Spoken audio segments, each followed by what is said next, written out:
కాబట్టి మీరు ఆయన రాజ్యమును నీతిని మొదట వెతుకుడి, అప్పుడు అవన్నీ మీకు అనుగ్రహింపబడును. Praise lord. యూట్యూబ్లో ఈ వాక్యం వింటున్న ప్రతి ఒక్కరికి మన ప్రియమైన యేసుక్రీస్తు నామములో శుభములు తెలుపుకుంటున్నాను. నా ప్రియ సహోదరి సహోదరులారా, ఈరోజు మనం ధ్యానించబోయే అంశము మొదట వెతుకుడి. ఈ అంశం కొద్దిసేపు ధ్యానించుకుని దేవుడు నన్ను ప్రేరేపించారు. అయితే వాక్యం మీద అక్కడ చేరిందంటే దేవుడు మీరు ఈ వాక్యం వినాలని కోరుకుంటున్నాడు కనుక ఎక్కడ స్కిప్ చేయకుండా పూర్తిగా వినండి. వాక్యం మీకు నచ్చినట్లయితే తప్పకుండా లైక్ చేయండి, షేర్ చేయండి, సబ్స్క్రైబ్ చేయండి, కామెంట్ చేయండి. మీ కామెంట్స్ నేను చదువుతాను. అందరం కలిసి దేవుని రాజ్య వ్యాప్తి కోసం కష్టపడదాం. సమస్త మహిమ దేవునికే కలుగును కాక. ఆమేన్. ఇక వాక్యంలోకి వెళ్ళిపోదాం.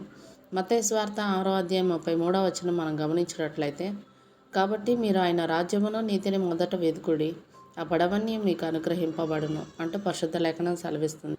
ఈ లోకంలో మనం అనేకమైన వాటి కోసం వెతుకుతూ ఉంటాం. ధన సంపాదన కోసం, ఉద్యోగం కోసమో, వ్యాపారం కోసమో వెతుకుతాం. పెళ్లి చేసుకోవడానికి అమ్మాయినో అబ్బాయినో వెతుకుతాం. పిల్లల్ని స్కూల్లో చేర్చాలంటే మంచి స్కూల్ కోసం వెతుకుతాం. కానీ దేవుని కోసం ఎవరు వెతకరు. వెతకాల్సిన అవసరం కూడా రాదు. దేవుడు మన కోసం ఏమైనా చేయాలనుకుంటే మాత్రం అప్పుడు వెతుకుదాం. మనం ఏం చేయాలో అది చేయకుండా దేవుడే మన కోసం అన్నీ చేయాలనుకోవడం అన్యాయం, అవివేకం. ఎవరైనా ఒక గొప్ప వ్యక్తిని కలవాలంటే ముందుగా అపాయింట్మెంట్ తీసుకోవాలి. ఆ వ్యక్తికి మనం తెలిసి ఉంటే మనకి ప్రాధాన్యత ఉంటుంది. సన్నిహిత సంబంధం ఉంటే అపాయింట్మెంట్ ఏమీ లేకుండానే నేరుగా కలవచ్చు. మనం దేవుణ్ణి ఏమైనా అడగాలంటే అడగచ్చు, కానీ అడగగానే మనం కోరుకున్నది దేవుడు మనకి ఇవ్వడానికి దేవునితో మనకున్న సంబంధం ఎలాంటిది? దేవుడు అందరికీ తెలుసు, కానీ అందరూ దేవునికి తెలుస్తారా? జనాభా లెక్కల్లో మన పేర్లు ఉన్నట్టుగానే అందరిలో మనం ఒక్కరమే తప్ప వ్యక్తిగతంగా మనం దేవునికి తెలిసేంతగా ఆయనతో మనకు సన్నిహిత సంబంధం ఉంటేనే మనల్ని ఎరిగి ఉంటాడు. మొదట ఆయన రాజ్యాన్ని, నీతిని వెతికితే దేవుడు అవన్నీ అనుగ్రహిస్తానని చెప్పింది తినడానికి, తాగడానికి, ధరించడానికి అవసరమైన ఆహారము, నీరు, వస్త్రాలు. ప్రపంచంలో ఎవరైనా సరే ఆహారం కోసమో, నీటి కోసమో, వస్త్రాల కోసమో దేవుని మీద ఆధారపడే వాళ్ళు ఉంటారా? అలాంటి వారిని మీరు ఎక్కడైనా చూసారా? ఉద్యోగం కోసమో, పెళ్లి కోసమో, ఇల్లు కట్టుకోవడానికో, కారు కొనుక్కోవడానికో, ఇంకా వాళ్ళు సాధించుకోలేని దానికోసమో దేవుని మీద ఆధారపడతారు తప్ప తినడానికి, తాగడానికి, ధరించుకోవడానికి దేవుని రాజ్యాన్ని, నీతిని వెతకాల్సిన అవసరం ఎవరికీ ఉండదు. తినడం, తాగడం, ధరించడం అనేవి మన అనుదిన అవసరాలు.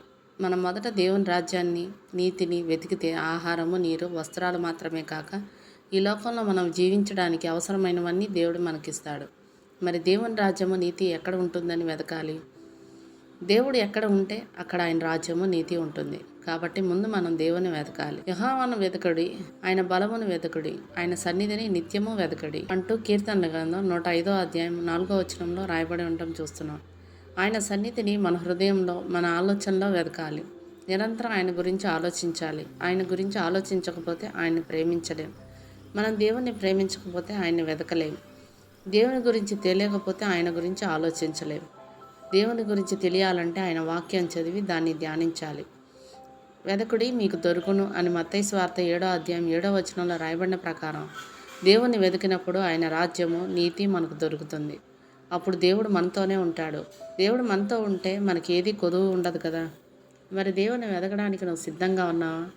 మళ్ళీ నెక్స్ట్ వీడియోలోకి మనం కలుసుకుందాం. అప్పటి వరకు మన దేవుని ప్రేమ, రక్షకుడైన యేసుక్రీస్తు కృపయు, పరిశుద్ధాత్మ సహవాసం ఇప్పుడు ఎల్లప్పుడూ మీకును మీ కుటుంబానికి తోడైండును గాక. ఆమేన్.